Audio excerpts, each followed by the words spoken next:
Address by His Lordship Bishop Dr. Yacobo Chamayah to Comrade Agbor Derick and the people of Ambazonia. Greetings to the House of Ambazonia. From the office of the Speaker of House of Assembly of Ambazonia, I address this message to Comrade Derick Agbor. I have listened attentively to your audio, and I must say that it is a powerful message, one that reflects wisdom, conviction, and genuine concern for the soul of the nation. I find it important to make some comments on it because what you spoke touches the very heart of the quest for freedom. Comrade Agbor, I speak to you as a father in the faith, as a peace ambassador, and as a defender of justice and equity. I speak not only as an African, but as one who has gone through many spheres and corridors of life and experience. I speak as one who believes that the destruction of one people's freedom is an attack on the peace and sovereignty of all humanity. On this, I stand firmly with you. Indeed, it is true that Ambazonia still has people of reason and intellect. It is true that Ambazonia still has men and women with sound minds, and you, Comrade Derick Agbor, are one of them. I do not say this to draw unnecessary attention to you, or to make anyone seek to fight or harm you, for that is what the enemies of progress would desire. We have seen how many infiltrators and agents disguise themselves within groups, sowing division, launching verbal attacks, and introducing false doctrines that seek to derail the true revolution. When people like you speak, we can feel the weight of truth, the weight of sacrifice, and the weight of purpose. With the eye of faith and of divine consciousness, may that insight of yours and any other like you never cease. Now, it is true that conflicts of this magnitude were never meant to be conducted or sustained by one man or one group alone. I know others would quote Nelson Mandela and other revolutionaries. What they fail to understand is that their time and now are different. Additionally, what makes this better is that it is a divine plight executed in most cases in an ungodly manner.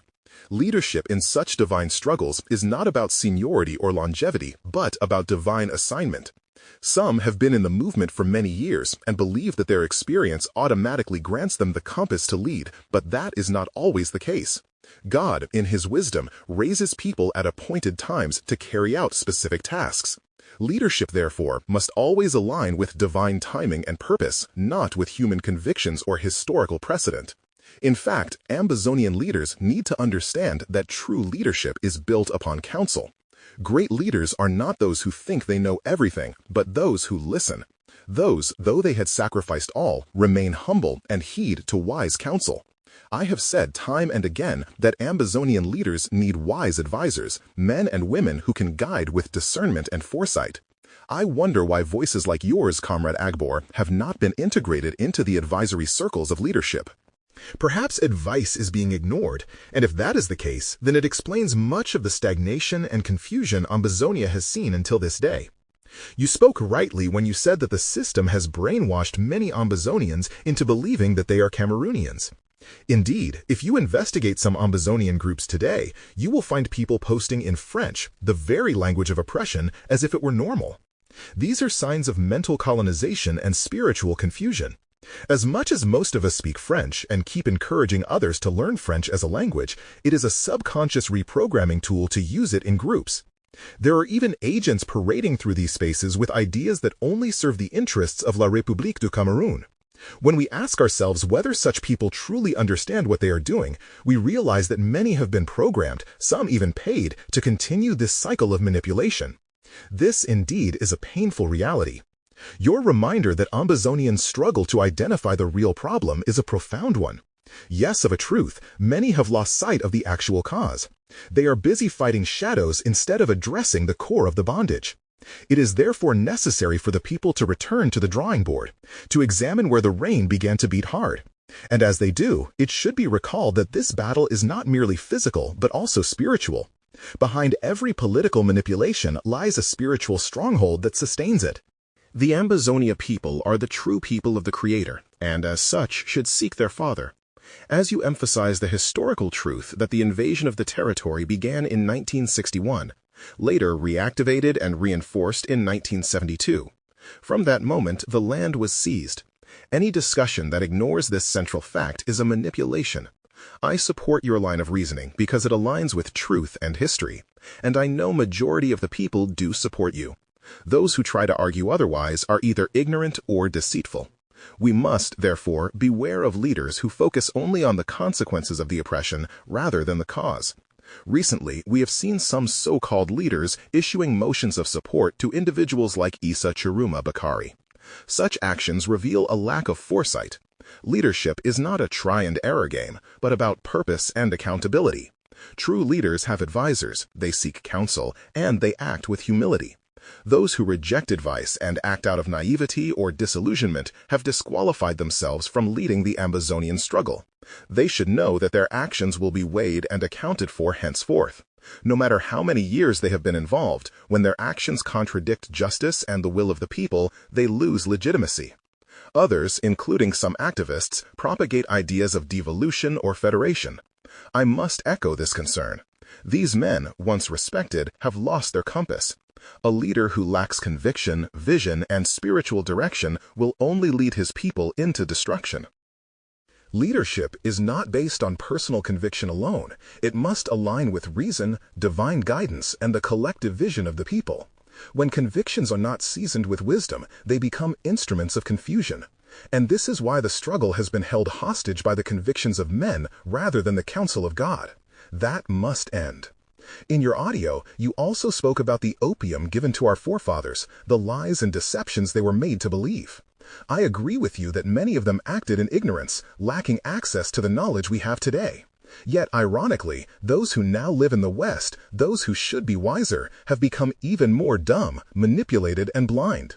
Professors, lawyers, and educated men now speak like children, intoxicated by the very system they should be resisting. You rightly said that on the dialogue table, both sides must concede. And if Ambazonians ask for teachers' and lawyers' rights, the opponent's only demand will be to stay bonded forever. As much as Ambazonia have not eliminated the idea of being together, it is important to know that Europe is one, but the states are different. Therefore, our plight is decolonization, the only true trump card Ambazonia must hold on to, which argues for the reinstatement of our 1961 borders. That is the only argument grounded in divine and historical justice. Anything out of that is political manipulation. Some leaders say this goal cannot be achieved, that too much blood has been shed. They compare the revolution to others, alluding, this one happened like that. This one failed. But as is explained by other great minds, no two revolutions are the same. The struggle for independence is unique because it is both political and spiritual.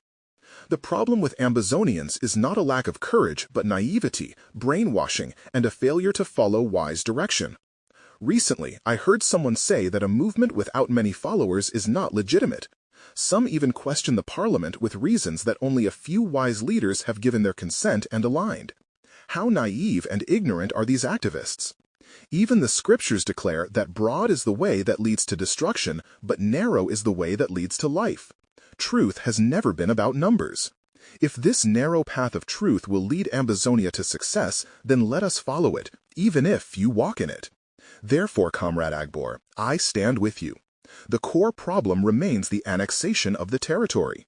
Many will copy your ideas and parade them as their own, but the wise will know the source of truth. Leadership is not about ownership of ideas, but about humility to execute them rightly. Drawing inference from your discussion, I speak to the leaders of Ambazonia, both past and present. We honor your service, but longevity in leadership is not a qualification for success. Many of you have lost your way. You form committees and councils that serve no purpose but to confuse and divide. It is time to accept that leadership must be accountable, collective, and guided by the counsel of wise advisors. To the so-called consultative committee, a query of no confidence and illegitimacy has already been submitted to the Ambazonian Parliament. If this progresses into a bill and is debated in the next parliamentary session, the outcome will become law and binding. You will have the chance to defend your stance, but the time of unaccountable committees is over. The Parliament is now the only legitimate and collective platform for Ambazonian deliberation. By this, the error of wanton thinking will be mitigated in the decision-making of the Ambazonian people. And to the young men and women on social media who mock this struggle or call Cameroon their country, keep up. You can choose where you belong. It is a universal human right. I pray that whatever you say must not come out of trauma or manipulative tendencies. For everyone knows that La République has created a network of paid agents whose mission is to spread propaganda and sow division. Beware of them. They fight against the truth because they are spiritually bound to lies. Comrade Agbor Derick, you concluded powerfully by saying that the only lasting solution is the peaceful permanent solution, and that this can only be achieved through unity under one structure. The true structure for that unity to be sincere is the Parliament. Indeed, truth is often unpopular, and few will run toward it. Many reject it, not because it doesn't work, but because they are spiritually blinded from seeing its light. Only the wise see the light of truth. Unfortunately, there are few these last days. I join my voice with yours to contribute against the killings of human beings to admonish. The time has come for all Ambazonians to constitute themselves under one roof, the Ambazonian Parliament. Those whose constituencies have not been registered, do that now. Visit the website www.ambaparliament.africa. Some groups claim that the parliament belongs to one group. They are deluded in the highest manner. Why do they think the parliament belongs to a particular group? Even until now, the people are still preaching the group sermon. It is a shame. Many ask the question, why do some of the leaders fear embracing this noble initiative? I wonder if they understand that this parliament, first established in 1952, is our ancestral institution. To restore it was to restore the soul of the nation. Those who fight against it fight against their own deliverance. Many have supported failed initiatives for 8 years, while lives continue to perish.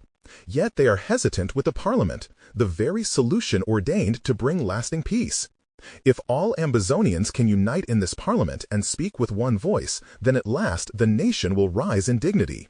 The parliament will not only save Ambazonia, it will save the leaders from single-handed erroneous decisions.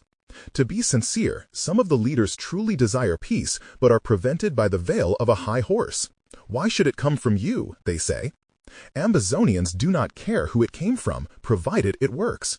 So, ego, pride, or spiritual blindness does not end the killings. The parliament is the only way forward, at least for now. Look at Dr. Ayaba in prison, the Sisikus and the others, divided and scattered. The parliament should be the institution that speaks for them and for every Ambazonian group, whether political, religious, or defensive.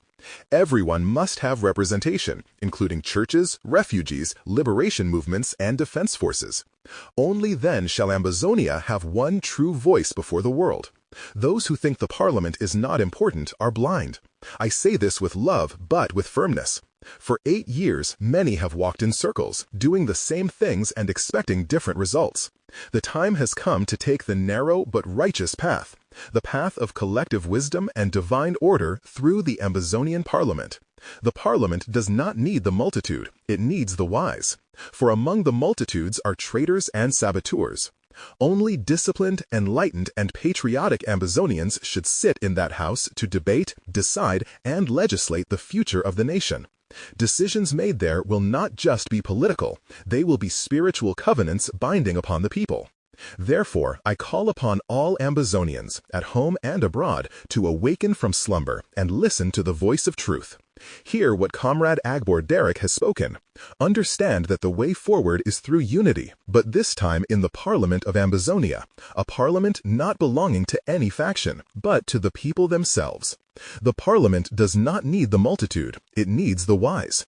For among the multitudes are traitors and saboteurs. Only disciplined, enlightened, and patriotic Ambazonians should sit in that house to debate, decide, and legislate the future of the nation. Decisions made there will not just be political, they will be spiritual covenants binding upon the people. Therefore, I call upon all Ambazonians, at home and abroad, to awaken from slumber and listen to the voice of truth. Hear what Comrade Agbor Derick has spoken.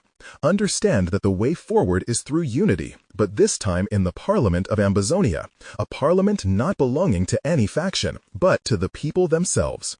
Let every group maintain its internal structure, but let each appoint representatives to the parliament. Only decisions that come from this united body will be binding upon the people. If you are not part of it, then you are not part of Ambazonia's destiny. May God bless you, Comrade Derick, for speaking truth at such a time. And may God bless every Ambazonian who chooses unity over division, light over darkness, and peace over confusion. God bless Ambazonia, and may the freedom of the people